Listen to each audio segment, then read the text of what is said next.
జై శ్రీరామ్. అందరికీ నమస్కారం. భగవద్గీత 6వ అధ్యాయము ధ్యాన యోగము 14వ అనువాదము. అంతఃకరణం ప్రశాంతమై నిర్భయుడై గురుసేవ, భిక్ష భోజనం మొదలైన బ్రహ్మచర్య నియమాలు పాటిస్తూ ఉండవలెను. అంతేగాక మనోవ్యాపారులను ఉపసంహరించి పరమేశ్వరుడైన నాయందు చిత్తముంచి నాకంటే శ్రేష్టమైనది మరొకటి లేదని నమ్ముతూ ఏకాగ్రకంగా కూర్చోవలెను.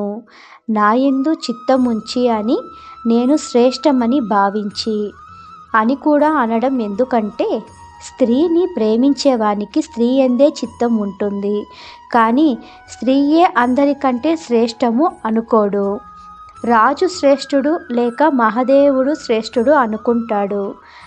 రాగికి చిత్తం ఒకచోట, భక్తి మరొక చోట. కానీ యోగికి నాయందే చిత్తము, నాయందే భక్తి. జై శ్రీరామ్.